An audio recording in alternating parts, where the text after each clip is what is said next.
بسم الله الرحمن الرحيم. الله يجازيكم بخير اللي وصلوا هذا الفيديو.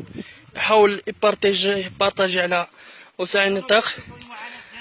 كما كتشوفوا ان آية بن عزو التابعة لإقليم ميدل تعاني أشد المعاناة وتطالب، ولكن هيهات لا يوجد من يلبي طلباتهم. هذه السيدة يعني يحملها الناس لمدة تقريبا 2 كيلومتر، وكما كتشوفوا الساكنة الجبلية تعاني كثير، لكن لا يوجد.